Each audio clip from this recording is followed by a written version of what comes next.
Hello students, कैसे हैं आप सब। आई होप कि आप सब बहुत अच्छे हैं। चलिए, तो हमारा टॉपिक चल रहा था प्रोनाउन, और प्रोनाउन में हम टाइप्स पढ़ रहे थे और लास्ट टाइप हमने शुरू किया था रिलेटिव प्रोनाउन। रिलेटिव प्रोनाउन का एक लेक्चर में हमने पूरा बेस जान लिया था। देन लास्ट लेक्चर में हमने कंप्लीट किया था who and whom relative pronoun को। नेक्स्ट रिलेटिव प्रोनाउन लिखेंगे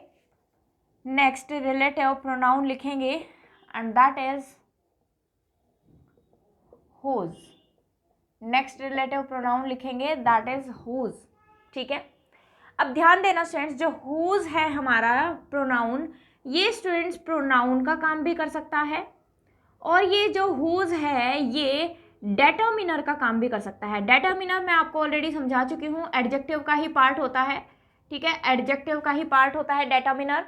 लेकिन डेटर्मिनर और एडजेक्टिव में डिफरेंस क्या है कि डेटर्मिनर को हमेशा ही अपने बाद क्या चाहिए होता है, नाउन चाहिए होता है। ठीक है, जिन्होंने सारे लेक्चर्स लगाए हैं उनको ये बात समझ में आ रही होगी मैं क्या कह रही हूँ।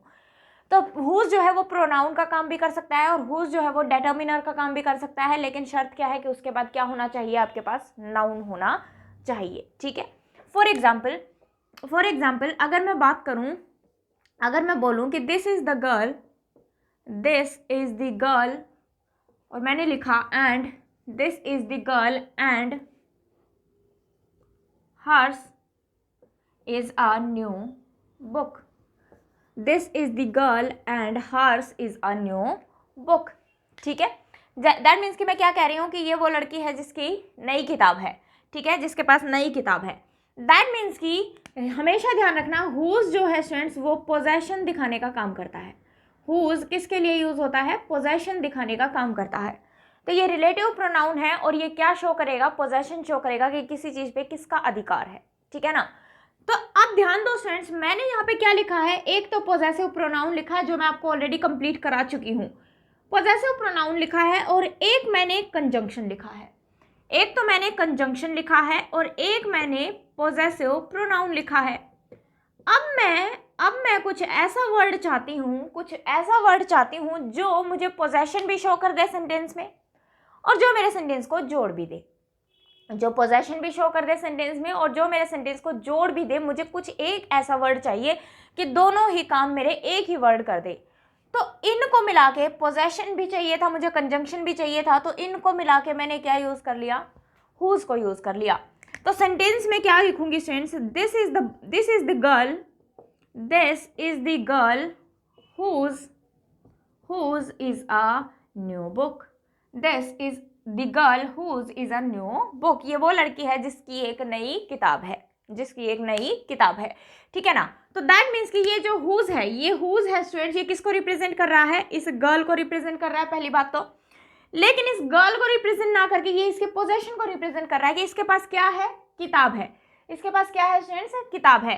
ठीक है ना। तो ये इस गर्ल की किसको शो कर रहा है, पोजेशन को शो कर रहा है। किसको शो कर रहा है, पोजेशन को शो कर रहा है। और पोजेशन किस चीज की, बुक की, कि इसके पास जो है बुक है। ठीक है ना। तो दैट मीन्स कि इसने मेरा कंजंक्शन का काम भी कर दिया, और इसने पोजेशन शो करने का काम भी कर दिया। तो इस वर्ड ने मेरे दोनों ही काम कर दिए। लेकिन मुझे ये बताओ, ये रिलेटिव प्रोनाउन है या डेटर्मिनर। तो यहाँ पे स्टूडेंट्स ये रिलेटिव प्रोनाउन है। यहाँ पर ये क्या है, रिलेटिव प्रोनाउन है, क्योंकि अगर ये डेटर्मिनर होता तो इसके जस्ट बाद मैं क्या लिखती, एक नाउन लिखती। लेकिन यहाँ पे मैं नाउन नहीं लिख रही हूँ। दैट मीन्स कि ये हमारा रिलेटिव प्रोनाउन है और ये हमेशा ही क्या दिखाने का काम करता है, पोजेशन शो करने का काम करता है। इसको एक बार नोट डाउन कर लीजिए, फिर हम आगे बात करते हैं।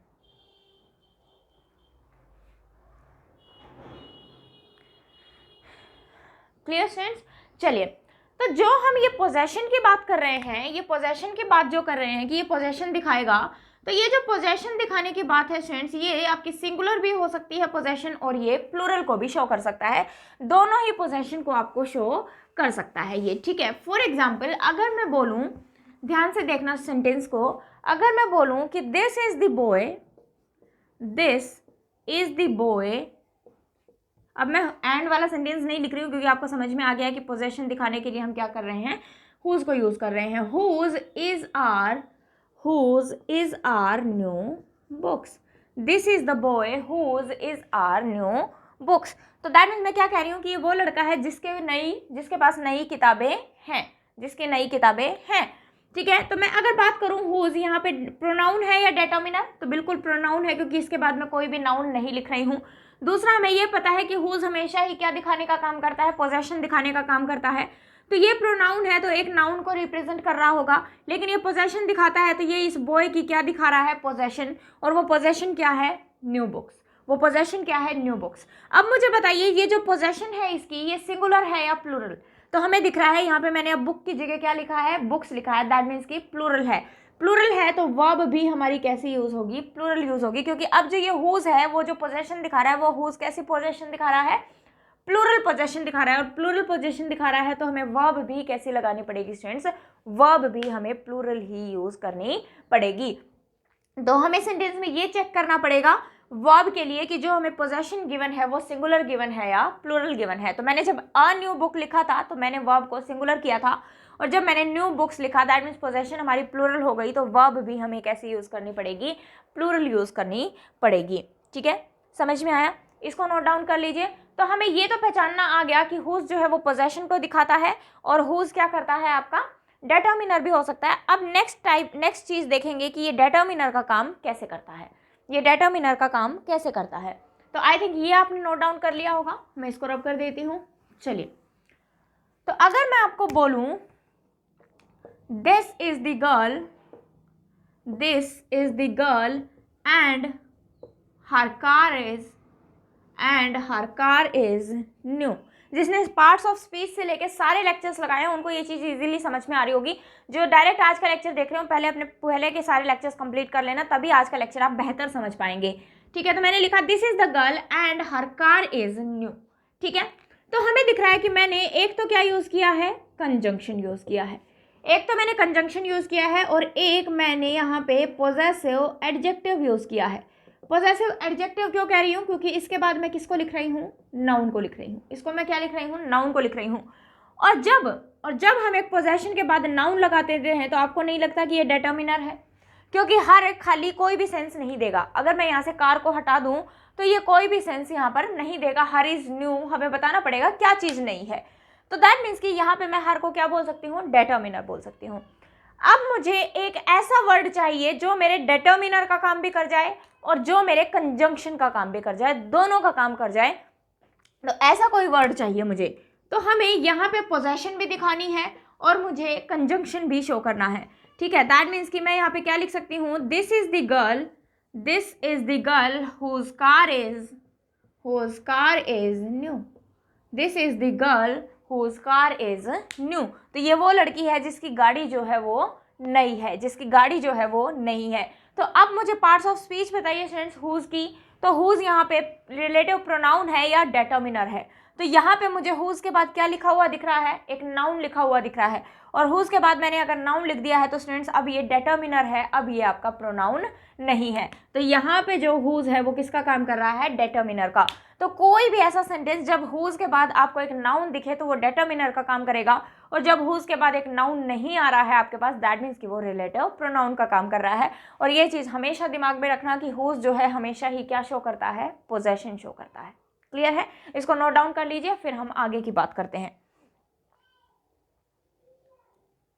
चलिए, तो आई थिंक ये बातें आपको समझ में आ गई हैं, इसको मैं रब कर देती हूँ। इसके बाद हम एक छोटी सी टेबल बनाते हैं जो हमने स्टार्टिंग में भी बनाई थी जब हमने पर्सनल प्रोनाउन किया था। जब हमने पर्सनल प्रोनाउन किया था तब भी हमने एक टेबल बनाई थी। दैट मीन्स कि हमने सब्जेक्टिव फॉर्म लिखी थी, सब्जेक्टिव केस लिखा था, उसके बाद ऑब्जेक्टिव केस लिखा था, और उसके बाद एक टेबल हमने बनाई थी किसकी, दैट इज पोजेसिव केस हम लिख रहे थे, पोजेसिव प्रोनाउन हम लोग लिख रहे थे। ठीक है, तो ये चीज़ हमने किया था पोजेशन। ठीक है, पोजेसिव प्रोनाउन, पोजेसिव एडजेक्टिव लिख लो या सिंपल पोजेशन लिख लो। तो हमने देखा था स्टूडेंट्स, अगर मैं सब्जेक्टिव फॉर्म की बात करूं तो हमने लिखा था आई, और इसकी ऑब्जेक्टिव फॉर्म क्या थी, मी। इसकी ऑब्जेक्टिव फॉर्म क्या थी, मी। ठीक है, तो हमने पोजेशन के लिए देखा था, अगर मैं पोजेसिव प्रोनाउन की बात कर रही हूँ, पोजेसिव प्रोनाउन की बात कर रही हूँ तो इसका पोजेसिव प्रोनाउन हमने बनाया था माइन। और अगर इसके पोजेसिव एडजेक्टिव की अगर मैं बात करूँ तो पोजेसिव एडजेक्टिव हमने क्या बनाया था, माई। क्योंकि अगर एडजेक्टिव है तो इसके बाद इसको हमेशा ही नाउन जरूर चाहिए होगा। ये चीज़ें मैं आपको ऑलरेडी करा चुकी हूँ। इसके बाद अगर मैं बात करूँ वी की, तो इसकी ऑब्जेक्टिव फॉर्म बन रही थी हमारे पास अस, और जब हमने इसके पोजेशन की बात की थी तो प्रोनाउन, पोजेसिव प्रोनाउन क्या था, अवर्स, और पोजेसिव एडजेक्टिव क्या था, अवर। ऐसे ही लिखते हुए चलिए मेरे साथ। ऐसे ही अगर मैं यू की बात करूं तो यू की ऑब्जेक्टिव फॉर्म यू ही थी, और अगर मैं पोजेसिव प्रोनाउन की बात करूं तो हम लोग यूज करते हैं योर्स, और अगर पोजेसिव एडजेक्टिव की बात करूं दैट इज योर। ठीक है, ऐसे ही अगला होता है हमारे पास ही। तो ही की ऑब्जेक्टिव फॉर्म होती है हमारे पास हिम, और अगर इसके पोजेसिव प्रोनाउन और पोजेसिव एडजेक्टिव की बात करें तो बिल्कुल सेम होते हैं। सेम क्यों होते हैं, इसका जो डिटेल है वो मैं आपको ऑलरेडी समझा चुकी हूँ। ठीक है, दैट इज शी का अगर हम बात करें ऑब्जेक्टिव केस की तो वो होता है हर, और अगर मैं बात करूँ पोजेसिव प्रोनाउन की तो होता है हर्स, और अगर मैं बात करूँ पोजेसिव एडजेक्टिव की तो हमारे पास क्या होता है, हर। ऐसे ही अगर मैं बात करूँ दे की तो ऑब्जेक्टिव फॉर्म होती है हमारे पास देम, और अगर मैं बात करूँ पोजेसिव प्रोनाउन की तो दैट इज देयर्स, और अगर मैं पोजेसिव एडजेक्टिव की बात करूँ तो मेरे पास क्या होता है, देयर। ये टेबल हम ऑलरेडी बना भी चुके हैं और एक बार और बना लेंगे। ठीक है, क्योंकि यहाँ से मैं आपको कुछ बात जो है वो समझाना चाह रही हूँ। ठीक है, आई थिंक आपने इतनी बात लिखी। चलिए, तो मैं एक दो ये लास्ट वाले जो है वो रब कर देती हूँ। अब ध्यान से देखना मैं आपको क्या समझाना चाह रही हूँ यहाँ से। तो हम टेबल बनाते हुए चल रहे थे। अब हमने एक रिलेटिव प्रोनाउन पढ़ा स्टूडेंट्स, हु। हमने एक रिलेटिव प्रोनाउन पढ़ा था लास्ट लेक्चर में, हु। वो किसका काम करता था, सब्जेक्ट का। दैट मीन्स उसकी सब्जेक्टिव फॉर्म क्या है, हु। लेकिन जब मुझे ऑब्जेक्ट की जरूरत पड़ रही थी तो हम क्या यूज कर रहे थे, हुम। हु को भी हम ऐसा ऑब्जेक्ट यूज कर सकते थे, वो मैं आपको सारी चीजें डिटेल में कल के लेक्चर में पढ़ा चुकी हूँ, तो वो चीज ध्यान रखना। तो हु और ऑब्जेक्टिव फॉर्म की मुझे जरूरत थी तो मैंने क्या यूज किया, हुम। ऐसे ही अगर मैं कहूँ कि अगर मुझे पोजेसिव प्रोनाउन यूज करना है हु के लिए, हु के लिए अगर मुझे पोजेसिव प्रोनाउन यूज करना है तो मैं क्या यूज कर लूंगी, हुज। और अगर मुझे पोजेसिव एडजेक्टिव यूज करना है तो वो भी मैं क्या यूज कर लूंगी, हुज। ठीक है, तो अभी हमने जो ऊपर लिखा था कि हुज जो है वो प्रोनाउन भी हो सकता है और हुज जो है वो डिटर्मिनर भी हो सकता है। तो आपको नहीं लगता कि ये जितने भी मैंने पोजेसिव एडजेक्टिव लिखे हैं ये अपने आप में कोई मीनिंग नहीं देते, इनके बाद मुझे नाउन को लिखना ही पड़ेगा। अगर मैं कहूँ दिस इज माई तो आगे मुझे नाउन बताना पड़ेगा, नाउन क्या, दिस इज माई चेयर। ठीक है, ऐसे ही मैं कहूँ दिस इज योर तो दिस इज योर क्या, आगे मुझे बताना पड़ेगा, that is this is your book. कोई भी ऐसा नाउन मुझे लगाना पड़ेगा। तो ये डिटर्मिनर एडजेक्टिव का काम कर सकता है, कब कर सकता है, जब इसके बाद नाउन होगा। और ये possessive pronoun that is relative pronoun possessive possession show करने का काम भी कर सकता है, दैट मीन्स ये पोजेसिव प्रोनाउन का काम भी कर सकता है। तो यहाँ से ये लास्ट वाली जो लाइन थी आपकी ये इंपॉर्टेंट हो जाती है, क्योंकि ऊपर वाली टेबल तो मैं आपको ऑलरेडी, जब मैंने आपको पर्सनल प्रोनाउन पढ़ाया था तब मैं आपको ऑलरेडी ये चीज़ करा चुकी थी। Clear students? चलिए, अगर आपको ये बात समझ में आई तो मैंने आपको जब नाउन टॉपिक कराया था तो मैंने आपको पोजेशन ऑफ से भी सिखाया था। पोजेशन मैंने आपको ऑफ से भी सिखाया था जब मैंने आपको क्या कराया था, नाउन टॉपिक कराया था। तो ऑफ से हम पोजेशन भी दिखा सकते हैं और ऑफ से हम सिलेक्शन भी दिखा सकते हैं। दो चीजें हमने नाउन पढ़ा था तब हमने की थी। तो ऑफ से हम पोजेशन भी दिखा सकते हैं और ऑफ से हम सिलेक्शन भी दिखा सकते हैं। सिर्फ डिफरेंस किसका आता था स्टूडेंट्स, डिफरेंस किसका आता था, इस आर्टिकल का आता था। दैट मीन्स ए आर्टिकल लगा रहे हैं या फिर द आर्टिकल लगा रहे हैं। तो पोजेशन जो है वो ऑफ जो है वो पोजेशन भी दिखा सकता है और सिलेक्शन भी दिखा सकता है। तो हमने पढ़ा था स्टूडेंट्स, हमने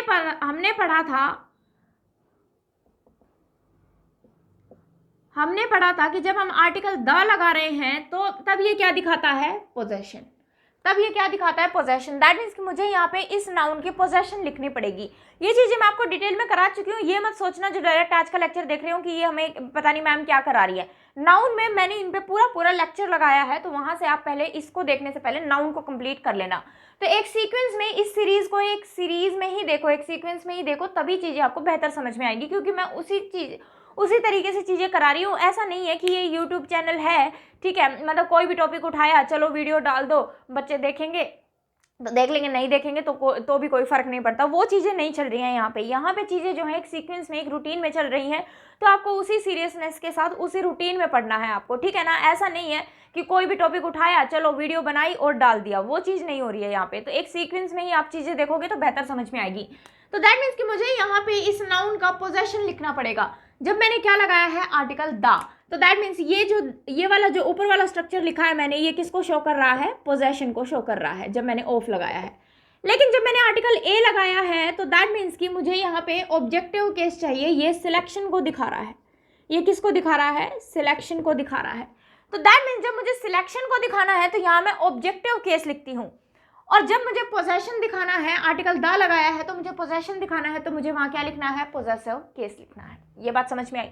चलिए, तो अब अगर मुझे ऑब्जेक्टिव केस लिखना है, मैं बात कर रही हूँ स्टूडेंट्स, हम लोग पढ़ रहे हैं रिलेटिव प्रोनाउन, तो सब्जेक्टिव केस हमने देखा हु, ऑब्जेक्टिव केस हमने क्या देखा? हुम, और पोजेशन के लिए अभी अभी हमने पढ़ा कि पोजेशन के लिए हम क्या यूज करते हैं? हुज। पोजेशन के लिए क्या यूज करते हैं? हुज। तो जब मुझे सिलेक्शन दिखाना है, दैट मीन्स मेरे पास ए आर्टिकल गिवन है, जब मुझे सिलेक्शन दिखाना है तो इस ऑब्जेक्टिव केस की जगह पे मैं क्या यूज कर लूंगी? हुम। बस यही बात आपको ध्यान रखनी है कि जब मैं सिलेक्शन दिखा रही हूँ तो मुझे एक ऑब्जेक्टिव केस चाहिए, और वो objective case as a relative pronoun में क्या यूज कर लूंगी? हुम यूज कर लूंगी। जब मुझे पोजेशन दिखाना है एज अ रिलेटिव प्रोनाउन, तो एज अ रिलेटिव प्रोनाउन में पोजेशन क्या यूज कर लूंगी? हुज। पोजेशन क्या यूज कर लूंगी? Whose as a relative pronoun. तो ये दो बातें आपको ध्यान रखनी है ऑफ से जब हम चीजें शो कर रहे हैं। तो आर्टिकल दा है तो पोजेशन दिखाएगा, और आर्टिकल ए है तो क्या दिखाएगा?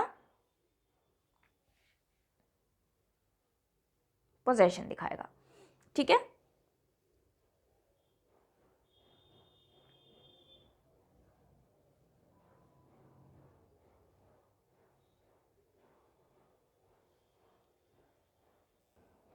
चलिए स्टूडेंट्स, इसको थोड़ा सा इस तरीके से देखते हैं। ये थोड़ा सा शायद आपके लिए कंफ्यूजिंग हो सकता है, इसको थोड़ा सा और बेहतर तरीके से देखते हैं ताकि आपको अच्छे से समझ में आए। ठीक है, तो हमने बात की ऑफ को जब हम यूज करते हैं ए एन आर्टिकल के साथ, फिर से बता रही हूँ मैं आपको ये चीजें ताकि आपको बेहतर समझ में आए। ए एन आर्टिकल के साथ यूज करते हैं तो ये जो ऑफ है वो क्या दिखाता है स्टूडेंट्स? सिलेक्शन दिखाता है। ये क्या दिखाता है? सिलेक्शन दिखाता है। दैट मीन्स कि सिलेक्शन दिखाता है तो यहाँ मुझे क्या लिखना पड़ेगा? नाउन का पोजेशन लिखना पड़ेगा, इसका पोजेशन मुझे दिखाना पड़ेगा। दैट मीन्स नाउन पे मुझे अपोस्ट्रोफे एस लगाना पड़ेगा। थोड़ा सा मैं नाउन से ही उठा रही हूँ, वो शायद चीज़ें जो हैं थोड़ी सी कंफ्यूजिंग हो गई थी। और जब मैं द आर्टिकल लगा रही हूँ दैट मीन्स कि ये जो ऑफ हम यूज़ करेंगे इसके बाद ये क्या शो करेगा? पोजेशन शो करेगा। वहाँ पे थोड़ा सा कंफ्यूजन हो गया था। पोजेशन अगर ये शो कर देगा दैट मीन्स कि मुझे दोबारा से पोजेशन लगाने की जरूरत नहीं है। तो स्टूडेंट्स यहाँ पे मुझे क्या चाहिएगा? एक ऑब्जेक्टिव केस चाहिएगा। ऑब्जेक्टिव केस चाहिएगा दैट मीन्स कि इसकी जगह पे मैं सिर्फ क्या लिख लूँ? अगर नाउन लिख लूँ तो इसकी जगह मैं क्या लिख लूँ? नाउन। तो जब ये सिलेक्शन दिखा रहा है तो किस में से सिलेक्शन होगा? दैट मीन्स कि यहाँ पे मुझे क्या दिखाना पड़ेगा? पोजेशन। तो मुझे एपोस्ट्रोफे एस लगाना पड़ा। और जब ये ऑफ पोजेशन दिखा रहा है तो मुझे यहाँ पे पोजेसिव फॉर्म लिखने की जरूरत नहीं है। दैट मीन्स कि मैं सिंपल क्या लिखूंगी? राम। फॉर एग्जाम्पल देखो, अगर मैं कहूँ the friend of Ram, the friend of Ram, that means कि राम का दोस्त, राम का दोस्त। ठीक है, राम का दोस्त। तो मुझे यहाँ पे objective form that means apostrophe S लगाने की जरूरत नहीं है। मुझे सिर्फ क्या चाहिए था? ऑब्जेक्टिव केस, वो मैंने लिख दिया। लेकिन अगर मैं इसी सेंटेंस को लिख रही होती अ friend of Ram's friends, a friend of Ram's friends, that means Ram के फ्रेंड्स में से उसका एक फ्रेंड। ये मैं स्किप भी कर सकती हूँ, ये चीज मैं आपको ऑलरेडी समझा चुकी हूँ। दैट मीन्स कि मुझे यहाँ क्या दिखाना पड़ेगा? पोजेशन दिखाना पड़ेगा। ठीक है ना? तो यहाँ पे मुझे अगर पोजेशन दिखाना पड़ेगा दैट मीन्स मुझे यहाँ पोजेशन दिखाना पड़ रहा है, और पोजेशन दिखाना पड़ रहा है अगर मुझे यहाँ पे पोजेशन लिखना पड़ेगा तो मुझे यहाँ किसकी जरूरत पड़ेगी? हुज की। मुझे यहाँ किसकी जरूरत पड़ेगी? हुज की। लेकिन यहाँ पे मुझे सिर्फ सिंपली क्या चाहिए? एक ऑब्जेक्टिव केस चाहिए, और ऑब्जेक्टिव केस चाहिए दैट जैसे मैंने राम लिखा था तो यहाँ पे मैं क्या यूज कर लूंगी? राम, हुम यूज कर लूंगी। ठीक है, अब क्लियर है चीजें? वहाँ पे थोड़ा सा कंफ्यूजन क्रिएट हो गया था कि कहाँ पे हम पोजेसिव केस लिखेंगे, कहाँ पे ऑब्जेक्टिव केस लिखेंगे। तो ये वाली चीज नोट करके इसके हिसाब से ऊपर वाली चीजें लिख लो। जो पहले मैं आपको चीज बता रही थी उसको हटा देना, उसको हटा देना, वो थोड़ा सा कंफ्यूजन क्रिएट कर रही थी। अब आपको चीज़ें जो है वो बेहतर समझ में आएंगी। तो पहले वाला थोड़ा सा रब कर देना, उसके बाद ये चीज़ें नोट करो जैसे मैंने आपको लिखवाया है। क्लियर है स्टूडेंट्स? तो यहाँ से अगर आप लोग एक बात को ध्यान दो, रब कर देती हूँ मैं इसको। चलिए, यहाँ से अगर मैं आप लोगों से एक चीज़ पूछूं, एक बात पूछूं, तो आपको नहीं लगता अगर मैंने लिखा my sister, my sister, that means मैं यहाँ पे पोजेसिव एडजेक्टिव और नाउन लिख रही हूँ, दैट मीन्स मैं पोजेशन शो कर रही हूँ। तो क्या इसी को मैं नहीं लिख सकती the sister of me, the sister of me. अभी अभी जो हमने ऑफ वाला लिखा तो दैट मीन्स द आर्टिकल लगाया मैंने, ऑफ जो है वो पोजेशन को दिखा रहा है, तो मुझे यहाँ किसकी जरूरत थी, एक ऑब्जेक्टिव केस की जरूरत थी, ऑब्जेक्टिव केस की जरूरत थी, तो मैंने क्या लिख दिया, the sister of me, the sister of me. तो माई सिस्टर को मैं और क्या लिख सकती हूँ, the sister of me, the sister of me. अब ध्यान दो, इस माई को मैंने किससे रिप्लेस कर दिया, हुज से, इस माई को मैंने किससे रिप्लेस कर दिया, हुज से। तो अब भी तो मैं पोजेशन ही दिखा रही हूँ, हुज सिस्टर, हुज सिस्टर, ठीक है। तो अगर मैं इसको लिखना चाहूँ तो मैं क्या लिखूंगी, the sister of, the sister of. अब मुझे ऑब्जेक्टिव केस चाहिए, और ऑब्जेक्टिव केस के लिए हम क्या यूज करते हैं, होम यूज करते हैं। तो जैसे माई सिस्टर को मैं खोल के क्या लिख सकती हूँ, द सिस्टर ऑफ मी, ऐसे ही हुज सिस्टर को मैं ओपन करके क्या लिख सकती हूँ, the sister of home, the sister of home. तो इस बात का बस आपको ध्यान रखना है कि जब हमें पोजेशन दिखाना हो तो हम हुज यूज करेंगे, और जब हमें ऑब्जेक्टिव केस की जरूरत हो तो हम क्या यूज करेंगे, होम को यूज करेंगे। ठीक है, समझ में आया। चलिए एक सेंटेंस लिखिए, अगर आपको ये बात समझ में आई तो लिखिए एक sentence, this is the girl, this is the girl, this is the girl whose uncle is a teacher, this is the girl whose uncle is a teacher। ये वो लड़की है जिसके अंकल क्या है, एक टीचर है। दैट मीन्स मुझे बताओ यहाँ पे ये प्रोनाउन है, डेटर्मिनर, डेटर्मिनर है, क्योंकि इसके बाद मैं क्या लिख रही हूँ, नाउन। अभी अभी हमने सीखा कि इस हुज अंकल को, इस जैसे हमने हुज सिस्टर को रिप्लेस किया किससे, इससे, तो मैं इस सेंटेंस को एक तरीके से और लिख सकती हूँ, और वो कैसे लिख सकती हूँ, this is the girl, this is the girl, the uncle of whom, the uncle of whom is a teacher, the uncle of whom is a teacher, this is the girl, the uncle of whom is a teacher। तो इस whose uncle को मैंने किससे replace कर दिया, the uncle of whom। तो sentence ऊपर वाला भी सही है, और सेंटेंस जो है सेकंड वाला भी आपका बिल्कुल सही है। तो इस चीज़ का आपको ध्यान रखना है कि पोजेसिव प्रोनाउन को आप ऑफ से ओपन करके भी लिख सकते हो, पोजेसिव प्रोनाउन नहीं, सॉरी, पोजेसिव एडजेक्टिव को आप होम से ओपन करके भी यूज़ कर सकते हो। तो आई थिंक ये चीज़ें आपको समझ में आ गई हैं। चलिए ये चीज़ें अगर आपको समझ में आ गई हैं तो इसके बाद नेक्स्ट हेडिंग बनाएंगे, हुज आपका कंप्लीट हो जाता है, हुज जो आपका रिलेटिव प्रोनाउन है वो कंप्लीट हो जाता है। नेक्स्ट रिलेटिव प्रोनाउन की हेडिंग बनाएंगे स्टूडेंट्स विच, नेक्स्ट रिलेटिव प्रोनाउन की हेडिंग बनाएंगे that is which. Next relative pronoun है हमारे पास विच, ठीक है। विच जो है आपका रिलेटिव प्रोनाउन भी हो सकता है, और ये विच जो है आपका इंटेरोगेटिव प्रोनाउन भी हो सकता है, लेकिन अभी हम रिलेटिव प्रोनाउंस पढ़ रहे हैं तो इसलिए विच की हेडिंग क्या बनाएंगे, रिलेटिव प्रोनाउन के लिए हेडिंग बनाएंगे। अब विच के साथ स्टूडेंट्स कोई भी दिक्कत नहीं है, क्योंकि विच जो है वो एज अ सब्जेक्ट भी यूज हो सकता है, विच को आप एज अ सब्जेक्ट भी यूज कर सकते हो, और विच को एज अ ऑब्जेक्ट भी यूज कर सकते हो।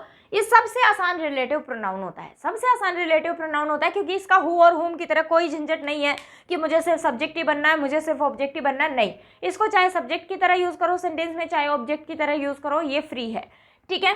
दूसरी बात आपको क्या ध्यान रखनी है स्टूडेंट्स विच के लिए, कि ये कभी भी पर्सन्स के लिए यूज नहीं होता, विच को हम कभी भी पर्सन्स के लिए यूज नहीं करेंगे। कैसे बात कर रहे हैं हम, एज अ रिलेटिव प्रोनाउन बात कर रहे हैं इसकी। कभी आप लोग सोचो कि इंटेरोगेटिव प्रोनाउन में तो हम यूज कर सकते हैं, इंटेरोगेटिव प्रोनाउन के बाद हम इंटेरोगेटिव में करेंगे। तो जब हम which as a relative pronoun sentence में यूज करते हैं तो ये कभी भी पर्सन्स के लिए यूज नहीं होता, ये यूज होता है या तो थिंग्स के लिए या फिर एनिमल्स के लिए, या तो ये यूज होता है थिंग्स के लिए या फिर एनिमल्स के लिए, कभी भी ये पर्सन्स के लिए यूज नहीं होगा। और हु और होम को हमने देखा था कि वो हमेशा ही पर्सन के लिए यूज होते हैं, कभी भी आपके थिंग्स या एनिमल्स के लिए यूज नहीं होते हैं, ठीक है। फॉर एग्जाम्पल अगर मैं बोलूं कि this is the book home या फिर which my father bought yesterday, this is the book whom या फिर which my father bought yesterday।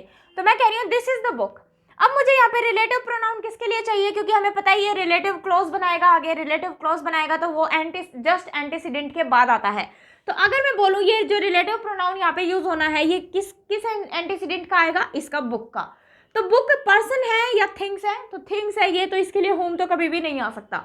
तो इसके लिए हम क्या यूज करेंगे, विच। माई फादर बॉट विच, ठीक है, मेरे फादर ने कौन सी किताब खरीदी, तो दैट मीन्स कि माई फादर इस बोट की, ये बोट हमें वर्ब दिख रही है, इसका सब्जेक्ट तो हमें ऑलरेडी गिवन है, सब्जेक्ट तो ऑलरेडी गिवन है। अगर मैं इस विच को पीछे ले जाऊं तो माई फादर बॉट विच, ठीक है, तो दैट मीन्स कि विच यहाँ पे किसका काम कर रहा है स्टूडेंट्स, ऑब्जेक्ट का काम कर रहा है। किसका काम कर रहा है, ऑब्जेक्ट का काम कर रहा है। और किसका ऑब्जेक्ट है वो, इस वर्ब का, बोट वर्ब का ऑब्जेक्ट का काम कर रहा है। तो अगर ये ऑब्जेक्ट का काम कर रहा है तो इस क्लोज में इस क्लोज में जो माय फादर बोट यूज हो रहा है, इसके लिए ये बुक क्या हो जाएगी, ऑब्जेक्ट का काम कर रही होगी। तो सेंटेंस क्या बनेगा, this is the book which my father boat yesterday, this is the book which my father boat yesterday. ठीक है, समझ में आया। चलिए एक सेंटेंस और लिखिए अगर ये बात हमें समझ में आई तो, this is the car which, या फिर who is painted by Rani. This is the car which, या फिर who is painted by रानी। ठीक है, तो ये वो कार है जो किसके द्वारा पेंट की गई, रानी के द्वारा पेंट की गई। तो मुझे बताओ ये जो आगे रिलेटिव क्लोज लिखा जा रहा है, ये किसके लिए लिखा जा रहा है, रानी के लिए या कार के लिए, बिल्कुल कार के लिए। इसका एंटीसीडेंट क्या हुआ, कार के लिए, क्योंकि कार को ही पेंट किया जाएगा, रानी के द्वारा तो पेंट की जा रही है, रानी को थोड़ी ना पेंट किया जा रहा है। ठीक है, तो दैट मीन्स कि कार जो है थिंग है, पर्सन नहीं है, तो यहाँ पे हु की कोई सेंस नहीं बनती। हम यहाँ पे किसको यूज करेंगे, विच को यूज करेंगे। तो विच इज पेंटेड बाय रानी, तो पेंटेड बाय रानी, काम तो रानी के द्वारा हुआ है लेकिन पैसिव फॉर्म में लिखा गया है, इसलिए कंफ्यूज नहीं होना। वॉइस जब कराऊंगी तब इसके बारे में डिटेल में बात करेंगे। अभी सिर्फ आपको ये पता लगना चाहिए कि यहाँ पे कौन सा रिलेटिव प्रोनाउन जो है वो यूज होगा, कौन सा रिलेटिव प्रोनाउन जो है वो यूज होगा। ठीक है ना, तो अब मुझे सिर्फ इतना बता दो, सेंटेंस में ये जो विच है ये सब्जेक्ट का काम कर रहा है या ऑब्जेक्ट का। तो वर्ब हमें क्या दिख रही है, दैट इज पेंटेड। अब इज पेंटेड से पहले अगर मैं सेंटेंस को बोलूं इज पेंटेड बाय रानी, तो दैट मीन्स मुझे सब्जेक्ट की जरूरत है सेंटेंस के अंदर। तो यहाँ पे अगर मैं बात करूं विच की, तो विच सेंटेंस में किसका काम कर रहा है, सब्जेक्ट का, और सब्जेक्ट का काम कर रहा है तो कार इनडायरेक्टली इस सेंटेंस के लिए क्या हो जाएगी, सब्जेक्ट हो जाएगी। ठीक है, इसको नोट डाउन कर लीजिए, फिर हम विच की आगे बात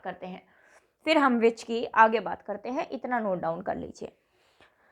चलिए स्टूडेंट्स एक नोट बनाएंगे इसके बाद, इतनी चीजें अगर आपने लिख ली हैं तो एक नोट बनाएंगे इसके बाद। और उस नोट में क्या लिखेंगे, आपने कई बार देखा होगा कि अगर घरों में लोग जो हैं वो कुत्ते बिल्लियों को पालते हैं या पेट एनिमल्स को रखते हैं, तो आप लोगों ने ध्यान दिया होगा कि वो पेट एनिमल्स को अपने भाई बहन से भी ज्यादा प्यार करते हैं, या अपनी फैमिली से भी, मतलब बिल्कुल उनको अपनी फैमिली की तरह रखते हैं।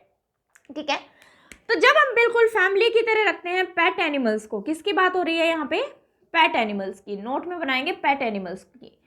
तो हम कहते हैं कि नहीं मेरे कुत्ते को कुत्ता, अरे ये तेरा कुत्ता है क्या, तो कहते हैं तूने मेरे कुत्ते को कुत्ता कैसे बोल दिया, ये तो मेरा भाई है, ऐसे बोल देते हैं ना। दैट मीन्स कि वो अपने पेट एनिमल से इतना प्यार करते हैं, बिल्कुल उसे as a family member consider करते हैं।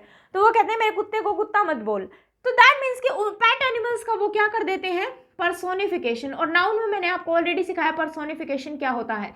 ठीक है, तो किसी भी थिंग्स को, या फिर मैं बोलूँ किसी भी नॉन लिविंग थिंग को या किसी भी एनिमल को एज अ पर्सन ट्रीट किया जाए तो उसे हम क्या कहते हैं स्टूडेंट्स, पर्सोनिफिकेशन कहते हैं। तो जब हम पेट एनिमल्स को एज अ पर्सन यूज कर रहे हैं, तो वहां पे स्टूडेंट्स हम विच को यूज नहीं करेंगे। किसको यूज नहीं करेंगे, विच को यूज वहां पे हम लोग नहीं करेंगे। ठीक है ना, तो वहां पे हम बिल्कुल, अगर हमें हु की जरूरत है तो हम हु को यूज कर सकते हैं, और अगर हु में हुम की जरूरत है तो हम वहां पे हुम यूज कर सकते हैं। ठीक है, फॉर एग्जाम्पल अगर मैं आपको बोलूं कि this is my dog who saved my life, this is my dog who saved my life, ये जो है वो मेरा डॉग है जिसने मेरी जान बचाई। तो देखो अब हमने इस डॉग के लिए क्या यूज कर लिया, हु यूज कर लिया। तो ये सेंटेंस जो है वो बिल्कुल भी गलत नहीं होगा स्टूडेंट्स, क्योंकि ये इसने कहा कि ये मेरा डॉग है, दैट मीन्स कि वो उसका पेट एनिमल है, और पेट एनिमल के लिए हम बिल्कुल हु की जरूरत है तो हु यूज कर सकते हैं, और अगर होम की जरूरत है तो होम यूज कर सकते हैं। ठीक है, तो अगर मैं कहूँ this is my dog and he is my brother, तो दैट मीन्स कि वो मेरा भाई है। बिल्कुल मैं उस डॉग को कैसे रखती हूँ, मेरे भाई की तरह रखती हूँ। तो दैट मीन्स कि वहाँ पे हमने अगर डॉग के लिए इट की जगह पे हमने ही यूज़ कर लिया तो सेंटेंस जो है वो गलत बिल्कुल भी नहीं होगा। तो वही सिचुएशन यहाँ पे भी है। तो जब आपको सेंटेंस पढ़ के ऐसी फीलिंग आए, ऐसी सेंस निकल रही हो सेंटेंस की कि यहाँ पे तो पेट एनिमल की बात हो रही है, तो वहाँ पे हु भी सही होगा। अगर होम की ज़रूरत है तो होम भी सही होगा, और अगर हम एज अ नॉर्मल एनिमल या नॉर्मल थिंग की बात कर रहे हैं सेंटेंस में, तो वहाँ पे हम लोग विच को यूज़ करेंगे। क्लियर है सभी को? इसको नोट डाउन कर लीजिए, फिर हम आगे बात करते हैं।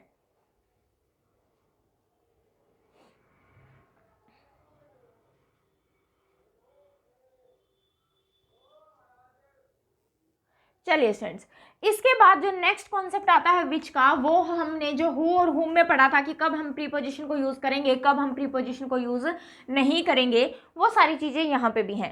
तो नेक्स्ट कॉन्सेप्ट जो विच का है वो है स्टूडेंट्स प्रीपोजिशन का। प्रीपोजिशन का कॉन्सेप्ट है, दैट मीन्स कि अगर हमें विच से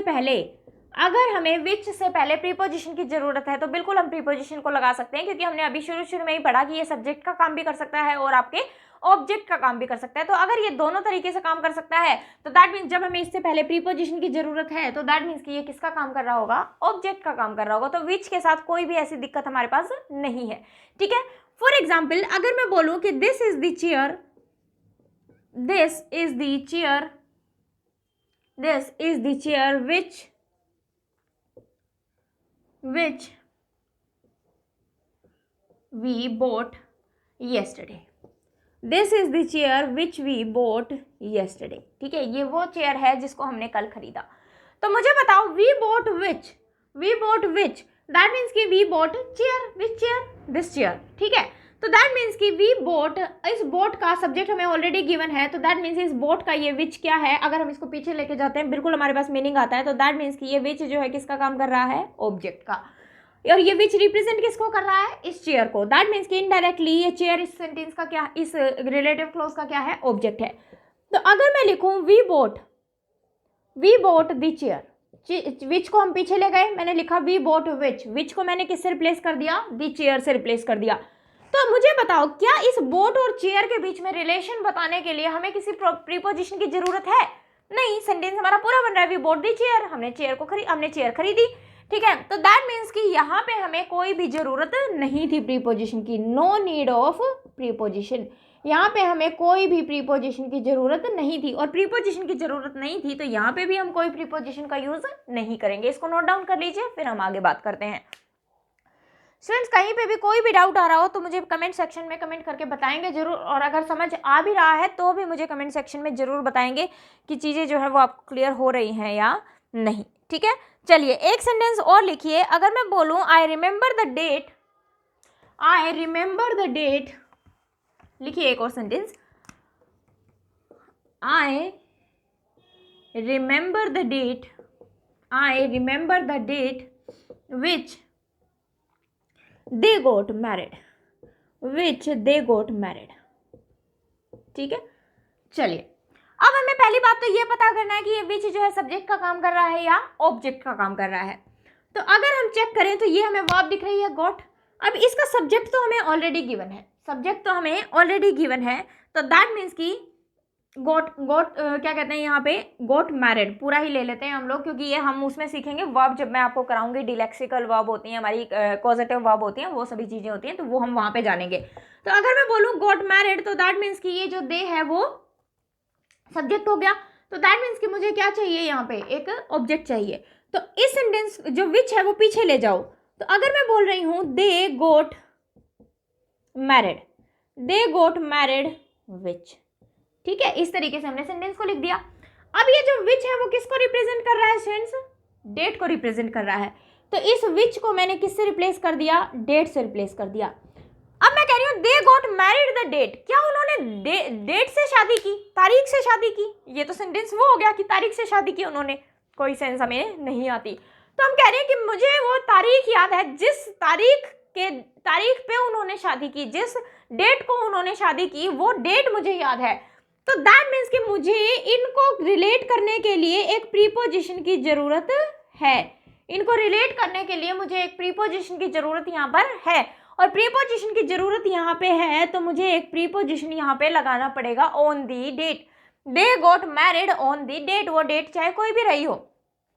तो दैट मीन्स मुझे इनको रिलेट करने के लिए मुझे प्रीपोजिशन की ज़रूरत थी, और प्रीपोजिशन की ज़रूरत थी। इस डेट को मैंने किससे रिप्रेजेंट किया है, विच से, और विच से रिप्रेजेंट किया है तो ये कहता है कि अगर मुझे प्रीपोजिशन की ज़रूरत थी तो मुझे प्रीपोजिशन दो, मुझे प्रीपोजिशन दो, मेरे से पहले प्रीपोजिशन को यूज़ करो, अदरवाइज मैं मीनिंग कुछ और ही देने लग जाऊंगा कि उन्होंने डेट से शादी की, तारीख से शादी की। तारीख से शादी करना तो नॉनसेंस वाली बात हो गई ना। दैट मीन्स कि मुझे वो तारीख याद है जिस दिन उन्होंने शादी की, तो दैट मीन्स मुझे यहाँ प्रीपोजिशन की जरूरत थी। और अगर विच से पहले प्रीपोजिशन की जरूरत है तो वहाँ पे हम प्रीपोजिशन बिल्कुल लगाएंगे, और ये सेंटेंस में एज अ ऑब्जेक्ट ही यूज हो रहा था, और ऑब्जेक्ट से पहले प्रीपोजिशन बिल्कुल आ सकती है, प्रीपोजिशन बिल्कुल आ सकती है। तो जो चीज़ आपने हु हुम में सीखी थी वही सेम चीज़ है यहाँ पे, प्रीपोजिशन का वही सेम कॉन्सेप्ट है। अगर प्रीपोजिशन की हमें ज़रूरत है तो सेंटेंस में बिल्कुल हम प्रीपोजिशन को यूज़ करेंगे। अगर ये बात आपको समझ में आई तो एक सेंटेंस और लिखिए और उसमें मुझे एरर बताएंगे कि एरर क्या होगा सेंटेंस में, ठीक है।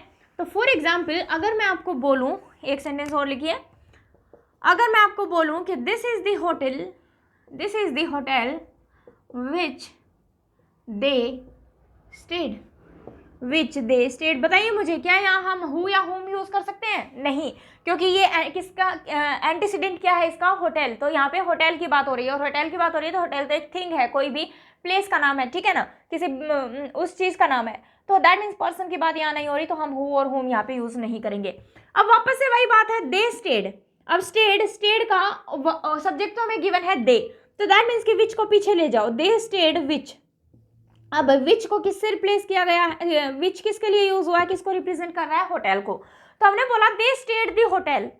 क्या कोई आपको स्टेड और होटल में कोई लिंक फील हो रहा है, कोई रिलेशन फील हो रहा है, दे स्टेड होटल, ठीक है। तो दैट मीन्स कि मुझे इनको रिलेट करने के लिए एक प्रीपोजिशन की जरूरत पड़ेगी। इनको रिलेट करने के लिए क्या किसकी जरूरत पड़ेगी, प्रीपोजिशन की जरूरत पड़ेगी। और प्रीपोजिशन की जरूरत पड़ेगी तो अगर मैं बोल दूं they stayed in the hotel, hotel में रुके, तो दैट मीन्स यहाँ मुझे प्रीपोजिशन की जरूरत थी, और इस होटल को मैंने किससे रिप्रेजेंट किया है, विच से। तो ये प्रीपोजिशन बिल्कुल इसके साथ में आएगी, और इसके साथ में आएगी तो ये प्रीपोजिशन हमें यहाँ पे भी लगानी पड़ेगी। तो हमेशा क्वेश्चन को इस तरीके से सोल्व करके देखो, पहले ये पता करो कि ये सब्जेक्ट का काम कर रहा है या ऑब्जेक्ट का। सब्जेक्ट का काम कर रहा है तो बिल्कुल वर्ब से पहले ही लिखा रहेगा, वो सिर्फ ये देख लो किसके लिए यूज हो रहा है। और अगर ऑब्जेक्ट का काम कर रहा है तो इसको वर्ब के बाद ले जाओ, जिसके लिए ये, जिसको ये रिप्रेजेंट कर रहा है उसको लिख लो। फिर ये देखो कि वहाँ हमें प्रीपोजिशन की जरूरत है या नहीं, और प्रीपोजिशन की अगर जरूरत है तो जो हमारा मेन सेंटेंस है, जो जिस सेंटेंस में हमें एरर निकालना है वहाँ पे प्रीपोजिशन को यूज कर दो उससे पहले, क्योंकि विच हमारा सब्जेक्ट ऑब्जेक्ट दोनों की तरह काम कर सकता है, तो इससे पहले प्रीपोजिशन बिल्कुल आ सकती है, क्योंकि यहाँ पे ये ऑब्जेक्ट का ही काम कर रहा था। क्लियर है? इसको नोट डाउन कर लीजिए, फिर हम आगे बात करते हैं।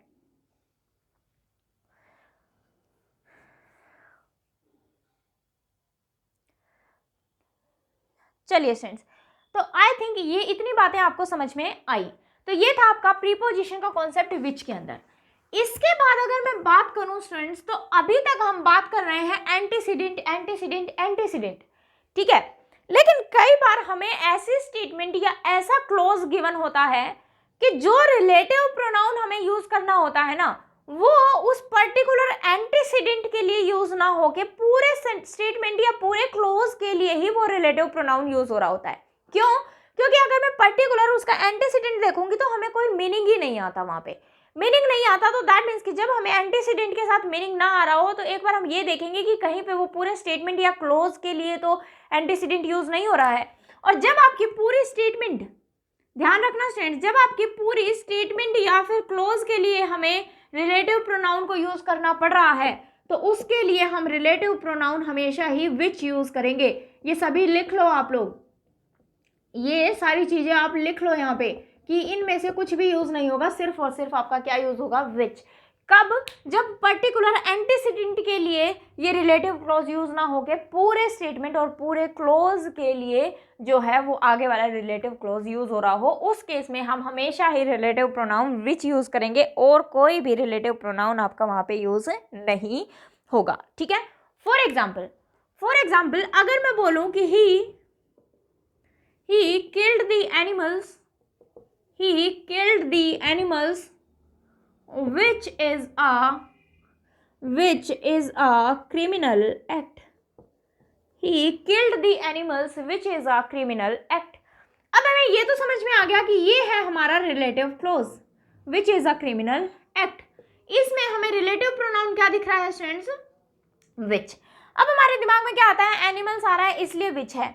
लेकिन मुझे बताओ क्या इसका एंटीसीडेंट जो हमें दिख रहा है वो एनिमल्स दिख रहा है? क्या इस एनिमल्स के लिए लिखा गया है animals which is a criminal act?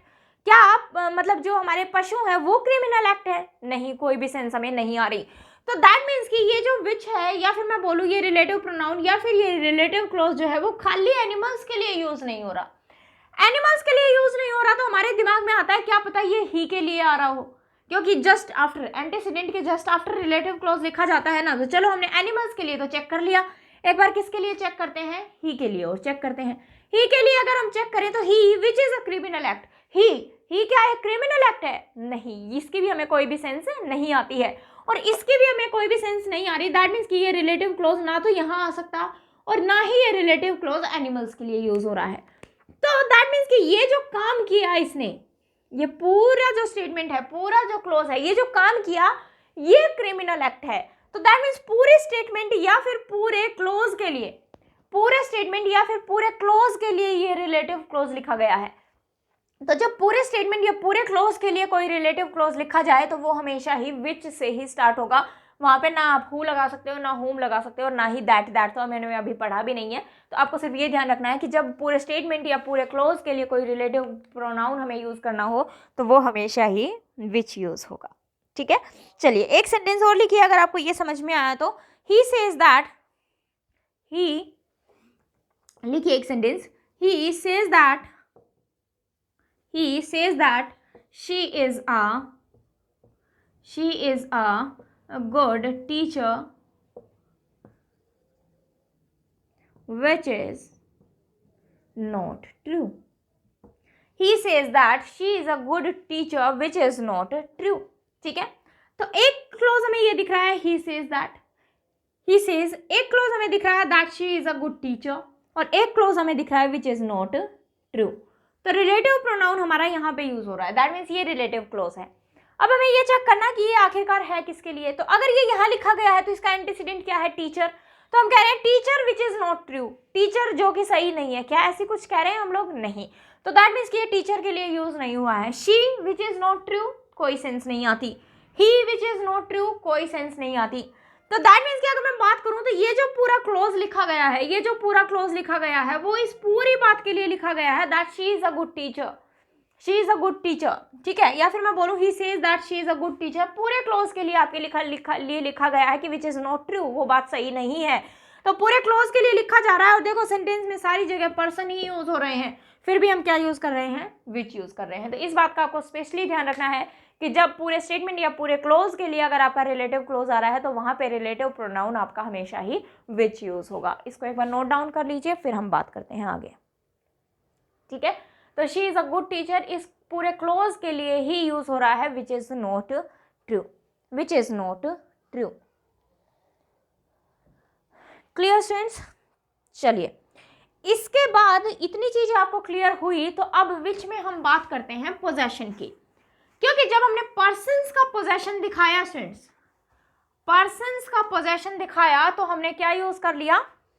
Whose को यूज कर लिया। पर्सन्स का पोजेशन दिखाया तो हमने क्या यूज कर लिया? हुज को यूज कर लिया। लेकिन अब बात आती है किसकी? नॉन लिविंग थिंग्स की। अब बात किसकी आती है? नॉन लिविंग थिंग्स की बात आती है। तो नेक्स्ट हेडिंग बनाएंगे that is possession, next heading बनाएंगे पोजेशन विच के अंदर।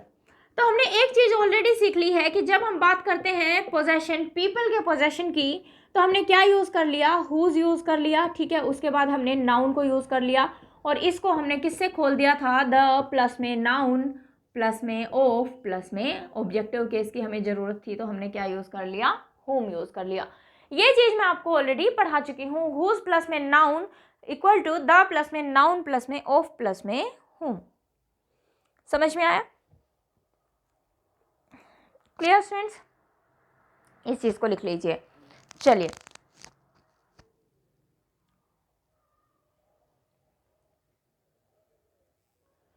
चलिए स्टूडेंट्स, इसके बाद अगर मैं बात करूं तो यहाँ पे अगर मैं सेंटेंस को खोलूं दैट इज हुज कार, ये लिखा मैंने हुज कार, तो इसको मैं क्या लिख सकती हूँ? द कार ऑफ होम, किसकी गाड़ी है? द कार ऑफ होम किसकी गाड़ी है। तो इस हुज को अगर मैं रिप्लेस करना चाहूँ तो मैं यहाँ लिख सकती हूँ राम्स कार, राम्स कार। तो इसको मैं क्या लिखूंगी, the car of Ram, the car of Ram. Clear है, ऐसे ही खुलेंगे सेंटेंसेस। ठीक है, ये बात अगर आपको समझ में आई तो मुझे एक बात बताओ, दैट मीन्स कि मैं यहाँ पे क्या यूज कर रही हूँ, एपोस्ट्रोफे एस यूज कर रही हूँ पोजेशन को शो करने के लिए नाउन के ऊपर।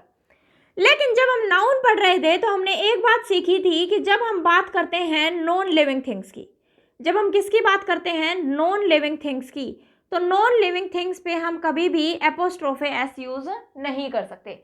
नॉन लिविंग थिंग्स पे हम एपोस्ट्रोफे यूज नहीं कर सकते अगर काम बात वहां पे पर्सोनिफिकेशन की नहीं हो रही है तो फॉर एग्जाम्पल अगर मैं बोल दूं टेबल्स लेग्स, टेबल्स लेग्स, तो मुझे बताओ जैसे मैंने राम्स कार्स लिखा ऐसे मैं टेबल्स लेग्स लिख सकती हूँ क्या, क्योंकि टेबल तो मुझे एक नॉन लिविंग चीज दिख रही है और नॉन लिविंग चीज दिख रही है तो नॉन लिविंग पे हम कभी भी एपोस्ट्रोफे एस यूज नहीं कर सकते। दैट मीन्स कि ये चीज तो हो गई गलत, ये चीज तो हो गई गलत। तो दैट मीन्स कि मैं यहाँ पे क्या नहीं लिख सकती, ये नहीं लिख सकती हुज कार या हुज लेग्स। ठीक है, इस टेबल्स लेग्स की जगह अगर मैंने लिखा हुज कार तो मैं ये तो लिख सकती हूँ राम्स कार, ये तो मैं लिख सकती हूँ राम्स कार, लेकिन ये चीज नहीं लिख सकती मैं। अगर यहाँ पे लेग्स जो है वो टेबल की हैं तो मैं कभी भी इसको टेबल्स लेग्स नहीं लिख सकती, इसको क्या नहीं लिख सकती, टेबल्स लेग नहीं लिख सकती। दैट मीन्स कि इसको मुझे हमेशा ही कैसे लिखना पड़ेगा, खोल के ही लिखना पड़ेगा। इसको एक बार नोट डाउन कर लीजिए फिर हम आगे बात करते हैं। तो हुज वाली चीज जो है हम ऑलरेडी पढ़ चुके हैं। अब बात हो रही है पोजेशन हमें किसका दिखाना है स्टूडेंट्स, पोजेशन हमें दिखाना है नॉन लिविंग का। पोजेशन अब हमें किसका दिखाना है, नॉन लिविंग थिंग्स का दिखाना है, नॉन लिविंग थिंग्स का दिखाना है। तो मुझे बताओ स्टूडेंट्स क्या हम ये लिख सकते हैं विच प्लस में नाउन, क्या हम ये लिख सकते हैं नॉन लिविंग थिंग्स है विच प्लस में नाउन जैसे हमने अभी किया। तो विच प्लस में नाउन कहने का मतलब क्या है, अगर मैं ये लिखूं विच कार, अगर मैं ये लिखूं विच कार, ठीक है, तो दैट मीन्स कि अब विच हमें पता है पर्सन्स के लिए कभी भी यूज नहीं हो सकता। अब गाड़ी तो किसी पर्सन की ही हो सकती है ना, किसी चीज की थोड़ी ना होगी। तो दैट मीन्स कि मैं यहाँ क्या लिखूं राम्स कार। अब विच तो हम कभी भी पर्सन के लिए यूज करते ही नहीं है और पर्सन के लिए यूज करते नहीं है, दैट मीन्स इस विच की जगह क्या होना चाहिए था, सॉरी हुज होना चाहिए था। ठीक है, इतनी बात समझ में आई। तो दैट मीन्स कि ये चीज मैं कभी भी नहीं लिख सकती। जब मैं किसकी बात करूंगी, नॉन लिविंग थिंग की बात करूंगी, तो विच प्लस में नाउन कभी भी नहीं आ सकता। तो आपको इसको हमेशा ही खोल के ही लिखना पड़ेगा, द नाउन प्लस में ऑफ प्लस में विच, द नाउन प्लस में ऑफ प्लस में विच। थोड़ा सा पढ़ने में अटपटा लगेगा लेकिन सही यही है, लेकिन सही यही है। देखो यहां से मैं क्या कहना चाह रही हूँ, विच प्लस में नाउन अगर मैं लिखूं टेबल्स, टेबल्स लेग्स, तो आप क्या लिख रहे हो विच लेग्स, विच लेग्स, और इसको आपने किससे रिप्लेस कर दिया, टेबल्स लेग्स से। तो ये चीज तो मैं लिख ही नहीं सकती, ये चीज तो मैं लिख ही नहीं सकती। तो दैट मीन्स जब मैं नॉन लिविंग थिंग की बात कर रही हूँ तो सेंटेंस को हम कभी भी नहीं लिख सकते विच प्लस में नाउन, जो कि हम हुज के केस में कर रहे थे, जो कि हम हुज के केस में कर रहे थे, वो चीज हम यहाँ पे कभी भी नहीं कर सकते, क्योंकि नॉन लिविंग थिंग पे हम एपोस्ट्रोफे एस लगा ही नहीं सकते, एपोस्ट्रोफे एस लगा ही नहीं सकते। तो इसको हमें ओपन करके ही लिखना पड़ेगा हमेशा ही, द नाउन प्लस में ऑफ प्लस में विच। तो अगर मैं टेबल्स लेग को ओपन करना चाहती हूँ तो मैं क्या लिखूंगी, the legs of the tables, the legs of the tables. यहाँ पे मुझे आर्टिकल या कोई और डेटर्मिनर लगाना ही पड़ेगा, अदरवाइज जो है मेरा सेंटेंस जो है वो सही नहीं बनेगा। और क्यों लगाना पड़ेगा ये चीज़ मैं आपको नाउन में डिटेल में ऑलरेडी पढ़ा चुकी हूँ। तो टेबल्स लेग्स हम कभी भी नहीं लिख सकते, इसको हमेशा the legs of the table ही लिखना पड़ेगा, the legs of the table ही लिखना पड़ेगा। तो विच लेग्स भी गलत हो जाएगा और टेबल्स लेग्स भी गलत हो जाएगा, इसको ओपन करके ही लिखना पड़ेगा हमें, the legs of the table. और इस द टेबल को मैंने किससे रिप्लेस कर दिया, विच से। तो the legs of which, the legs of विच। तो इस द टेबल के लिए हम क्या लिखेंगे, विच को यूज करेंगे। ठीक है, क्लियर है। चलिए अब अगर आपको ये बातें समझ में आई तो एक दो सेंटेंसेस मुझे सॉल्व करके बताएंगे। मैं आपके सामने एक सेंटेंस लिख रही हूँ, मुझे बताएंगे वो चीज़ सही है या नहीं, या उसमें एरर क्या होना चाहिए। तो फॉर एग्जाम्पल अगर मैं आपको बोलूँ this is the table, this is the table which legs are painted, this is the table which legs are painted। ठीक है, ये वो टेबल है जिसकी लेग्स को जो है वो पेंट किया गया। ठीक है, तो विच लेग्स आर पेंटेड, अब आर पेंटेड मुझे दिख रहा है, दैट मीन्स कि मुझे यहाँ पे सब्जेक्ट की जरूरत है, और सब्जेक्ट की जरूरत है तो दैट मीन्स कि यहाँ पे मुझे पोजेशन दिखाना है। पोजेशन दिखाना है क्योंकि मैंने आगे एक नाउन लिखा है, ठीक है। लेकिन मुझे बताओ क्या विच लेग्स, अब ये विच किसके लिए यूज हो रहा है, किसके पोजेशन है, टेबल की लेग्स की पोजेशन दिखा रहे हैं हम लोग, तो दैट मीन्स कि इसकी जगह पे टेबल लिख के देख लो, और टेबल यहाँ पे पोजेशन दिखाने की हम बात कर रहे हैं तो उस पर अपोस्ट्रोफी एस लगाना पड़ेगा। अब मुझे बताओ क्या टेबल पे हम अपोस्ट्रोफी एस लगा सकते हैं, नहीं, टेबल पे अपोस्ट्रोफी एस नहीं लगा सकते, दैट मीन्स कि मैं यहाँ पे विच लेग्स भी नहीं लिख सकती, विच लेग्स भी नहीं लिख सकती, तो मुझे इसको ओपन करके ही लिखना पड़ेगा, और वो क्या लिखना पड़ेगा, the legs of which, the legs of विच। तो नॉन लिविंग के लिए आपको ये चीज़ ध्यान रखनी है कि आप उसको हुज से शो नहीं कर सकते, हुज की तरह नहीं लिख सकते, जैसे हुज कार लिख रहे थे तो विच कार आप नहीं लिख सकते, ठीक है ना, क्योंकि विच कार करते ही वो पर्सन की कार होगी, और पर्सन की कार होगी उसके लिए हम विच यूज नहीं कर सकते। ऐसे ही यहाँ पे मेरे पास टेबल्स लेग्स थी, तो टेबल नॉन लिविंग थिंग है, तो दैट मीन्स कि मैं वहाँ पे विच लेग्स नहीं लिख सकती, क्योंकि हम विच पे पोजेशन ही नहीं लगा सकते, अपोस्ट्रोफी एस लगा ही नहीं सकते हैं, और लगा ही नहीं सकते हैं, तो मुझे इसको हमेशा ही कैसे लिखना पड़ेगा, खोल के ही लिखना पड़ेगा, ओपन करके ही लिखना पड़ेगा। तो सेंटेंस क्या बनेगा आपका, this is the table the legs of which are painted, the legs of which are painted, ठीक है। विच आपका डेटर्मिनर भी हो सकता है, और डेटर्मिनर में जो है सॉरी विच डेटर्मिनर हो सकता है, क्या कह रही हूँ मैं, विच जो है आपका इंटेरोगेटिव का भी काम कर सकता है, इंटेरोगेटिव प्रोनाउन भी हो सकता है, इंटेरोगेटिव एडजेक्टिव भी हो सकता है, तो वहाँ पे चीज़ें जो हैं अलग हो जाती हैं। तो जब हम इसको एज अ डेटर्मिनर पढ़ेंगे, एज एन इंटेरोगेटिव डेटर्मिनर पढ़ेंगे, या as an interrogative relative pronoun पढ़ेंगे, तब इसके बारे में डिटेल में बात करेंगे। तो विच के बारे में आपको इतनी सारी चीज़ें जो हैं वो ध्यान रखनी है, ठीक है। तो आज हमने कंप्लीट कर लिया है हुज रिलेटिव प्रोनाउन को और विच रिलेटिव प्रोनाउन को। नेक्स्ट लेक्चर में हम नया रिलेटिव प्रोनाउन स्टार्ट करेंगे, एंड दैट इज देखेंगे कौन सा है वो, ठीक है, क्योंकि उसको हम डिराइव करेंगे पूरा। ओके, तो आज के लेक्चर में कोई भी प्रॉब्लम आ रही हो स्टूडेंट्स, कुछ भी समझ में ना आया हो, तो पहले तो रिक्वेस्ट है मेरी पार्ट्स ऑफ स्पीच को देखना, देन नाउन टॉपिक को देखना, आपको इजीली ये चीज़ें जो हैं वो सारी की सारी समझ में आएंगी। क्योंकि अगर आपने डायरेक्ट प्रोनाउन देखना शुरू कर दिया है तो हो सकता है जो आज का लेक्चर है वो पूरा आपके ऊपर से गया हो, लेकिन एक बार अगर आप नाउन को देख लेंगे, चीज़ें जो हैं वो इजीली आपको समझ में आएंगी कि कहाँ पे मैं क्या चीज़ बताना चाह रही थी और मैंने किस चीज़ को कैसे एक्सप्लेन किया है, ठीक है ना। तो स्टूडेंट्स जिन्होंने चैनल को सब्सक्राइब ना किया वो चैनल को सब्सक्राइब जरूर कर लें, ठीक है। और अगर आपको वीडियो पसंद आ रही है तो लाइक जरूर करके जाएं, और शेयर जरूर कर दिया करो स्टूडेंट्स अपने ग्रुप्स वगैरह में, अपने फ्रेंड सर्कल में, ठीक है, ताकि ज़्यादा से ज़्यादा स्टूडेंट्स इसका जो है वो बेनिफिट उठा सकें, ठीक है। तो बाकी हम नेक्स्ट लेक्चर में मिलते हैं, अपना रिवाइज जरूर करते रहें। आज का लेक्चर अगर आपको थोड़ा सा टफ लगा हो तो एक बार दोबारा से वीडियो को देख लेना, और फिर एक बार रिवाइज जरूर कर लेना, तो चीज़ें आपके दिमाग में बैठ जाएंगी। फिर भी कोई डाउट रह जाता है तो मुझे कमेंट सेक्शन में कमेंट करके बताएंगे जरूर कि कहाँ पे आपका डाउट रह गया है। आप मुझे टेलीग्राम चैनल पे भी ज्वाइन कर सकते हैं, फेसबुक पेज पे भी ज्वाइन कर सकते हैं, ठीक है ना। तो सारे लिंक आपको डिस्क्रिप्शन में नीचे गिवन है। तो चलिए फ्रेंड्स, पढ़ते रहिए, अपना ध्यान रखिए। Thank you class.